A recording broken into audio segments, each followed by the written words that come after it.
Part 3. Prepared as he was for her, it took several nights before she returned. Her influence became rare for the ensuing few days. A book fallen off a shelf when no pony had been there to touch it, the motes of dust in the air swirling about in strange patterns, as though being pushed by the passing of something he could not see. He didn't know for certain if he had hurt and weakened her, or if she had simply grown more shy and weary. He hoped it was the latter. At midnight, on his 5th night in Buckwheat Manor, Shady finally heard her again. He was in the library when it happened. He could feel her as she materialized within the house a few rooms over. An unearthly chill suddenly swept through him, through the entire manor, as the unliving second resident awoke and began to wander the manor's halls. Shady breathed in nervous, steely gasps. His heart was pounding, and he was quite certain he had never been so anxious in all his days as he was right now. All the what-ifs and second thoughts resurfacing once more as he realized how foolish he was truly being with this all. The ghost, Perennial Buckwheat, Shady reminded himself that she had a name, was in the next room. But Shady felt as though she were watching him all the same. Perhaps she was listening to him as he himself sat with his ear practically pressed to the wall. She was still, but Shady could hear her breathing. An odd sound, shaky, uncertain, gasping, sounding more as though it was being done out of the tradition of doing so than any sort of necessity. To his surprise, she was the one who broke the silence. Her voice sounded out from within the room and outside of it, all at once. Shady could have sworn she was speaking into his head instead of into the manor. Please don't hurt me. Shady felt a pang of guilt in his chest at her weary, broken voice. She sounded terrified of him. Never in 1,000 years would he have imagined a ghost being afraid of him. "I'm not here to hurt you," he said. I think we got off on the wrong hoof, Miss Buckwheat. You shouldn't be here. Why can't you leave me be? I shouldn't. But I am here. We both are. Don't you want some pony to talk to? There was silence for several seconds. Then, Shady felt the temperature in the library drop a few more degrees. The fire he had lit was snuffed out instantly, and as he exhaled, he was able to see his breath rising into the air before him. Perennial Buckwheat drifted into the room from beyond one of the bookshelves shortly thereafter. Her hooves were intertwined nervously, and she appeared from the wall immediately opposite Shady, seeming to be deliberately keeping her distance and refusing to meet his eyes. "I'm Shady," he said softly. "Shady Fortune." I know. Her voice was like the first birds in the morning, beginning the dawn chorus, weary and without confidence by its lonesome. I've been watching you since you first arrived. And you talk in your sleep. So why can't you just go? Why should I? Shady asked. I don't want to harm you. Yes, you do. She finally looked up at him, narrowing her eyes. You all do. All of you. I don't, Miss Buckwheat. I promise you that. You hurt me the other night. You wanted to. I couldn't even. I couldn't see where I was. Everywhere I went, it hurt. My own home. It hurts so much. Shady winced. I know. I screwed up. I wasn't thinking. I didn't know. I'm sorry. I really, really am. You don't belong here. This isn't your home. Why can't you just leave? With a sigh, Shady nodded his head. I know. I should. He had been thinking it over since his talk with Sunny, and indeed he was beginning to wonder if maybe it was for the best. Who was he to continue disturbing restless spirits? But I wanted to try to talk to you before I did. Perennial was silent for a moment. She fiddled with the pearl necklace around her neck, her ears going flat against her head. No pony wants to do that. They never did before, they certainly don't now. You wouldn't be here talking to me if that was true, Miss Buckwheat. At that, Perennial exhaled. It was like she was sighing a mighty weight off her chest. The entire time they were talking, she seemed to be drifting ever so slightly closer to Shady. But now she actually consciously came closer, her little wispy tail swishing behind her as she did. Fine. But if you pull out the salt again... Shady managed to smile, despite everything. Gradually, his rapidly beating heart began to slow. No, I'm done with that, I promise. I really am sorry, Miss Buckwheat. I know. I probably scared you. I scare every pony. I just wanted you to leave, she admitted, hiding behind her mane. And you can call me by my name, if you like. Calling me Miss hurts a bit. Perennial? She nodded. It's good to meet you, Perennial. She looked up, shaking her head slowly. She seemed to notice Shady's breath, rising as vapor, for he saw her eyes follow it curiously as it rose to the ceiling. No, it's not. I'm just an inconvenience to you. I don't want to be here either. Maybe I can help you. You would like that. You'd like it if I was gone. No, that's not what I meant. Shady sighed. But I've never had a ghost for a friend before, and if we're both going to be living here...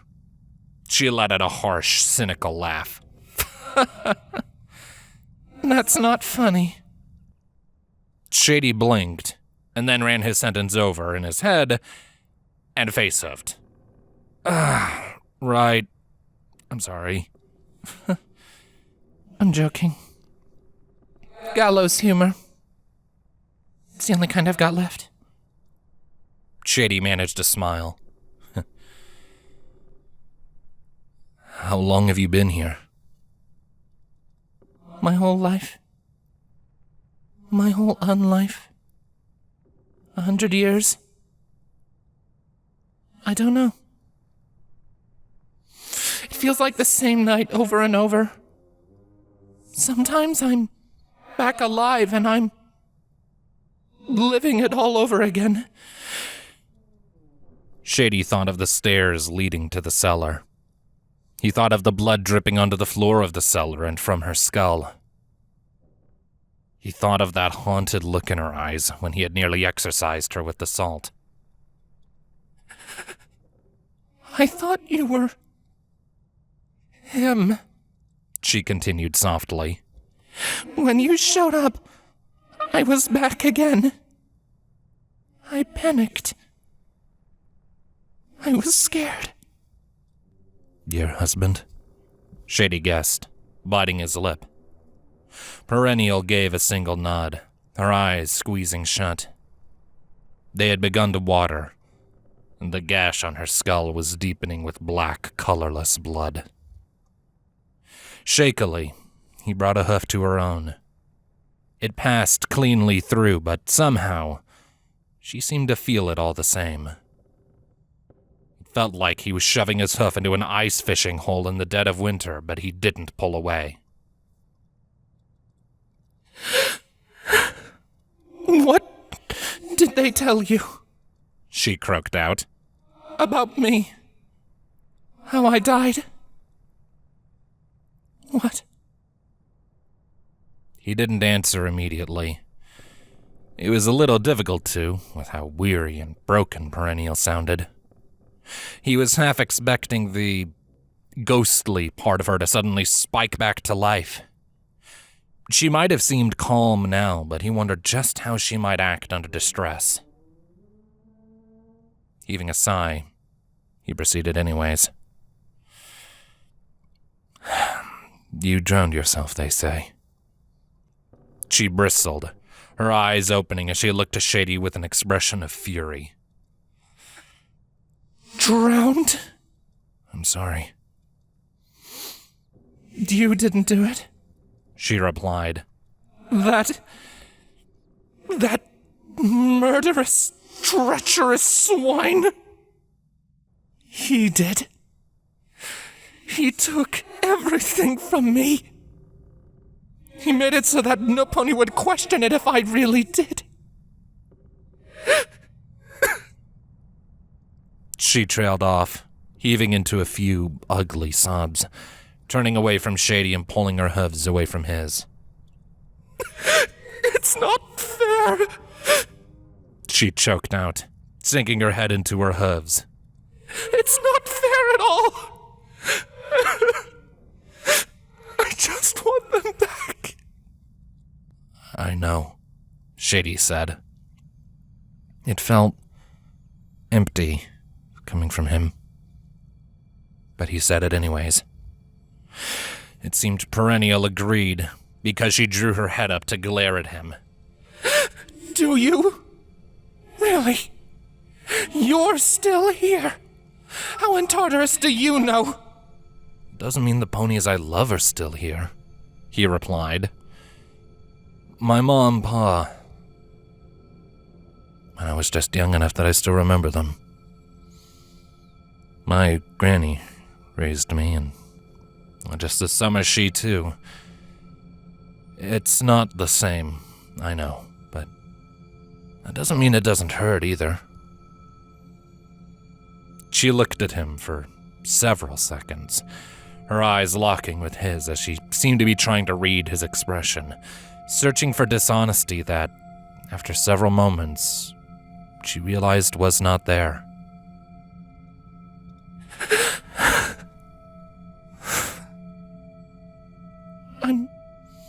I'm sorry, Shady. Don't be sorry, he said, shaking his head. She was looking directly at him now with those wide, pupilless eyes. Even in unlife, and even with her mascara spread down messily across her bloody face, she really was a beautiful mare, Shady thought. He offered his hoof again, holding it down before her, not touching her own, but just presenting his for her.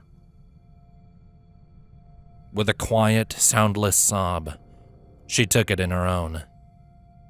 For a brief moment, he could have sworn he'd felt her, as though she were really there in the flesh. Then the moment passed, but she remained there, gazing into his eyes curiously. You're the first pony who's spoken to me in... She sighed. In so long. I'd forgotten what my voice even sounded like. It sounds beautiful, Perennial. She managed a little chuckle and wiped her eyes clean with a hoof. Thank you, Shady. I wish I could have met somebody like you when I was still alive. I'd like to think maybe things might have been a bit different. If somebody had seen me back then as anything besides that sad, weepy old buckwheat hag. Too broken to be anything besides a burden to her stallion. That's how they remember me. Shady said nothing. He didn't know what to say. Somehow, though, he didn't feel compelled to.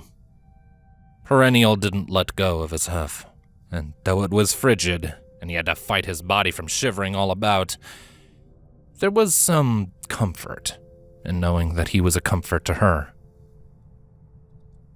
I just want them back, she said again, sighing deeply. Okie, and Ma and Pa. I miss them a lot. Do you think that maybe they're waiting for you? That would be nice, wouldn't it? Perennial smiled a joyless smile. She released Shady's hoof and brought it to her necklace, pulling on it gently as if for comfort. I'm sorry that I'm here, but I don't think that I can ever leave. My sister, she tells me that restless souls tend to stick around when they have, unfinished business. Perennial laughed. Do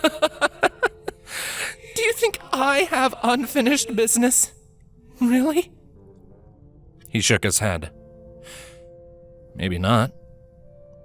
But I don't think your soul could really be at rest when, well... Shady trailed off, but he didn't really have to continue. Perennial nodded her head slowly, playing with her necklace thoughtfully. You want to just burn the damn house, Shady. Forget about appeasing some old hag who never passed on. Is that what you want? I'm not alive. What does it matter what I want? Why should what you want stop mattering just because you're dead? Perennial blinked. She stared, and slowly, a warm smile split across her face. She looked down at her hooves, nodding her head, once, twice, many times in succession, her eyes squeezing shut. I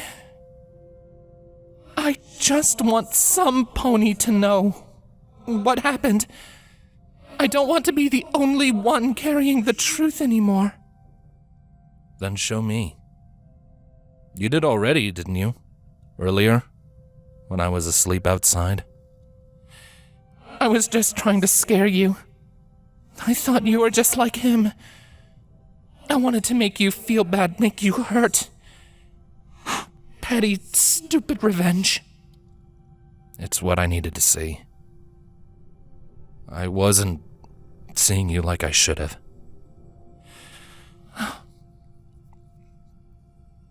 I'd like to say I won't bother you anymore, but... Perennial exhaled. I don't control it. I get scared. I panic. Like I said, sometimes I'm back and I'm living it all over again. I'm never at peace. I'm not allowed to be. This conversation, I don't even know if I'll remember it. I will, Shady promised her. And if you want to show me the rest of what happened, so somebody else knows, if you think that would help, then I want to help you. Perennial nodded. Then... okay. She looked up, opening her eyes to gaze into Shady's own. The bloody gash in her skull was gone, and her eyes seemed brighter, more lively to Shady. He closed his own. When he opened them again, he was back in the library as it had been in his first dream. Perennial was there too, beside him and in her ghostly form still. Down the hall, deeper in the manor, he heard raised voices echoing through the void. It was like he was hearing them through a tunnel, But as he started towards the sound and turned the corner, he saw the two ponies, and their words came into focus. Perennial, alive, unicorn perennial, and a stallion. Shady hadn't seen him before, but his voice was instantly recognizable. He had heard it coming from himself. The two of them were arguing in the hall by the stairs leading down to the cellar, the same place where Shady had cornered Perennial with the salt. She was standing practically in the same corner, though with hardly the same meek demeanor. Out! Get out! Get out! Get out!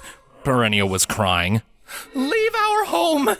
You're hysterical, dear. Again. Go to bed. You lied to me! It's all you've done ever since the beginning. You lied! I did no such thing. You told me you searched for them, but you left them.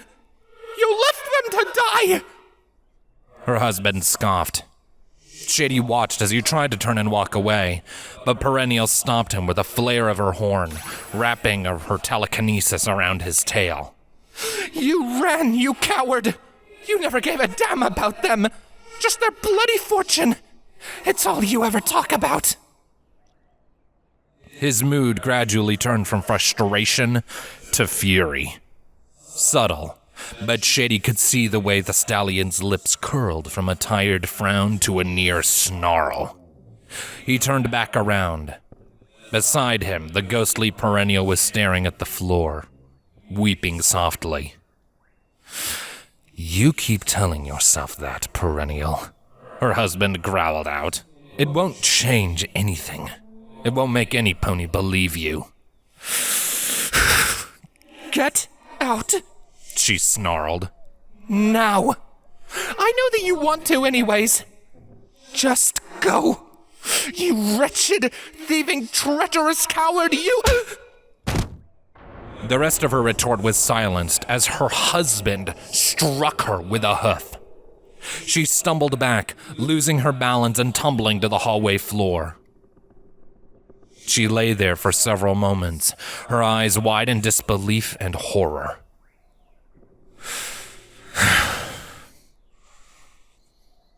You're delusional, Perennial. You're hurting and you're in grief. Tomorrow I'll send for the sanatorium. You need help, and I can't continue giving it to you like this. Her husband began to walk away. Perennial was faster.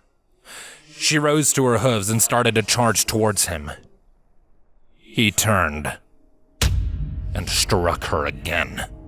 Harder this time, enough that she was sent flailing to the side. Shady watched in terror as she fell directly towards the stairwell to the cellar. A horrid, cacophonous symphony of thumping flooded through the manor as she fell, step after step, before coming to a rest with her skull striking the ground at the bottom. A thick, murky pool began to form around her head, her white mane turning red. Above, her husband turned and continued to walk away. Beside Shady, Perennial's ghost was looking back at him, fresh betrayal and hurt back in her expression, as though she had just experienced this all for the first time once more. He buried me the next morning, Perennial whispered out. He felt her cold hooves in his. He was looking back into her eyes, back in the library, back in the dust and the cold, and the ghostly corpse of Buckwheat Manor after the wrath of decades had shaken it. Stuffed my body in a hole in the yard out back. The house was already empty when I woke up. Every pony was gone. I've been reliving this every day since it happened. I've been thinking about what I did and what I said ever since I said it. I've been falling down those stairs longer than I had ever been alive. How... how did you know? Shady asked. About him. I knew, she said. the way he spoke of their fortune. The way he treated me when there wasn't any pony around anymore to stop him. He only ever saw me as a way to get to riches. He never loved me. I was a fool to have ever loved him. Perennial. Shady felt as though he was about to retch. He wanted to reach through the decades to grasp this mare, to hug her, to stroke her mane and tell her it was over, that it was a bad dream, that it was all going to be okay. But it hadn't been. It hadn't ever been okay for any pony within Buckwheat Manor. I'm sorry. I'm sorry I had to bring all of this on you, Shady. I'm sorry it couldn't have just been easy.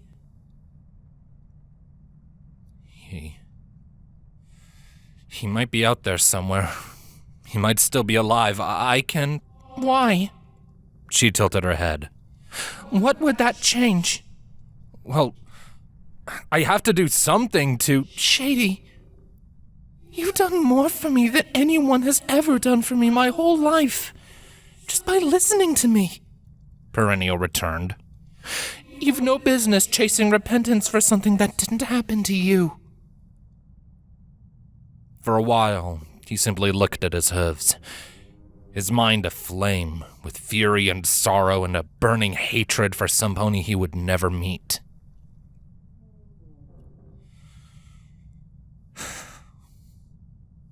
What then? He asked eventually. What can I do to make things right for you? That isn't your burden, Shady. No. But I want to help. Perennial stared for a moment, her distrustful eyes scanning Shady. Slowly, she gave a single, gentle nod. I'd like my body to be laid to rest someplace nice. Out back, behind the manor, there's a hill. It overlooks the forest. And you can see the river weave its way over to the lake. Do you think maybe you could take me there?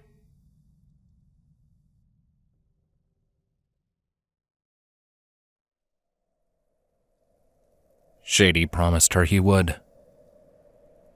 She led him to where her body had been buried, an unceremonious spot in the forest behind the woodshed.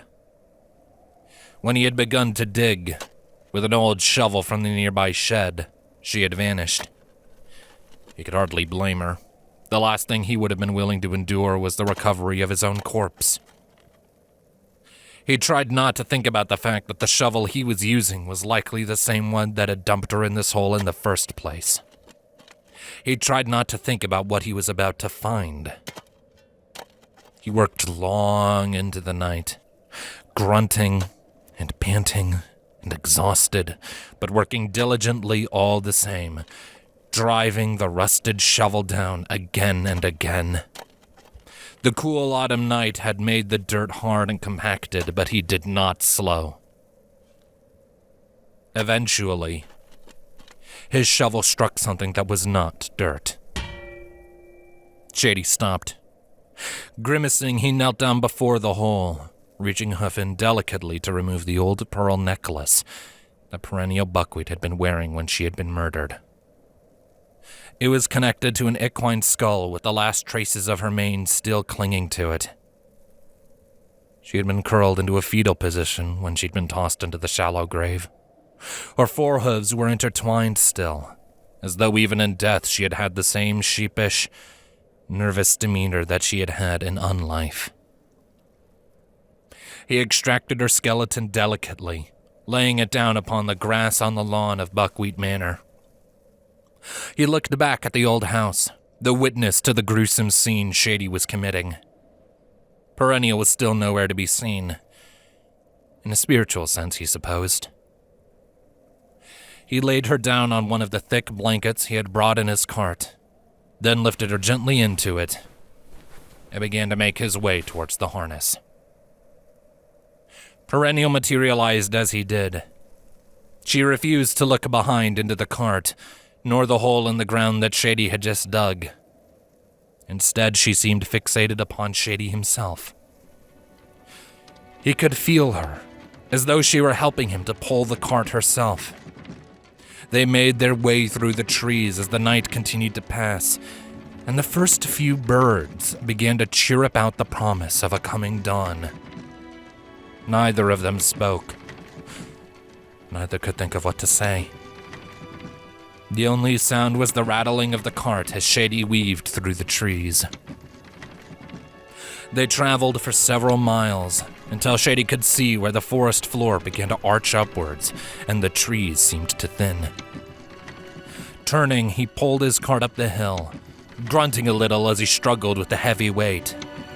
It snagged along tree roots, bounced upon rocks. He did his best to be gentle and careful, but the ascent was an arduous one all the same. When he finally reached the top, the view nearly took his breath away. The entire forest seemed as though it had been sprawled out specifically for them.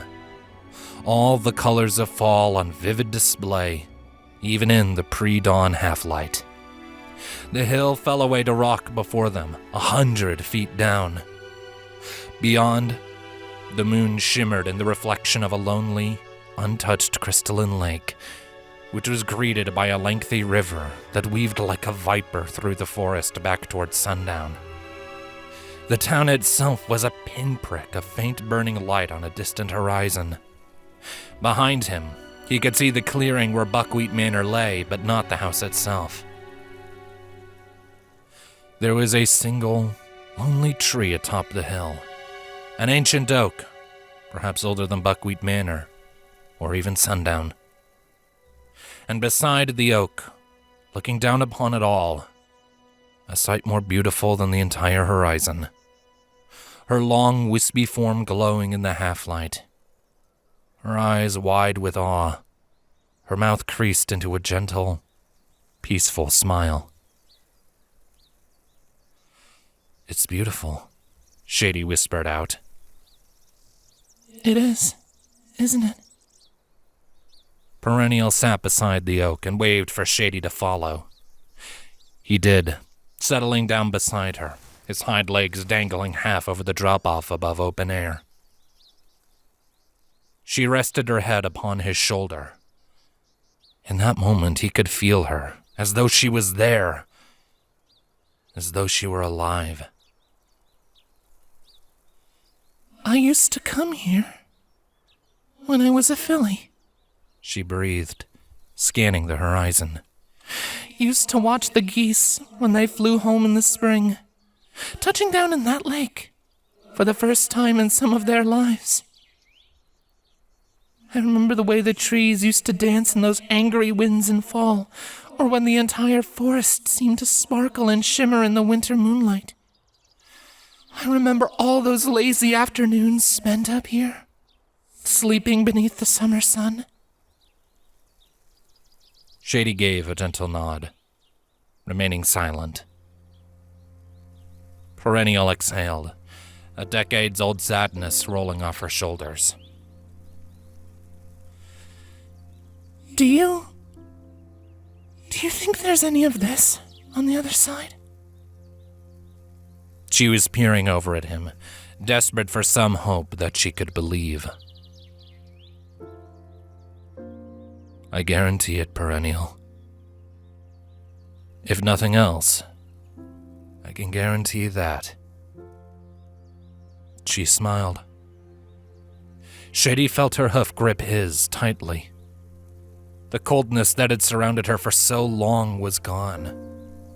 Her eyes were bright and full of life.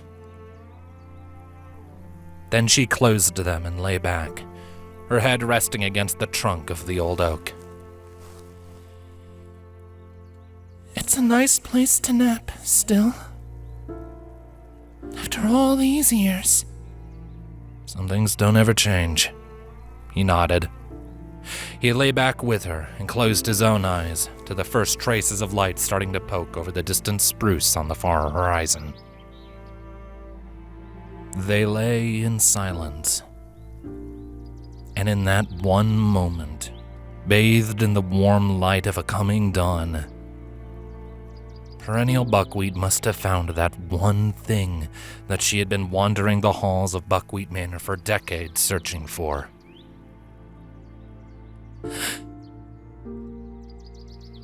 Hey, Shady? Yes, Perennial? Take care of the old house for me, will you?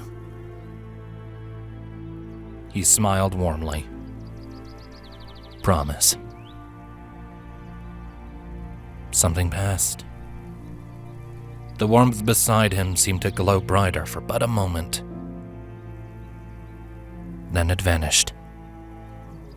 For the first time since he had arrived at Buckwheat Manor, Shady felt alone.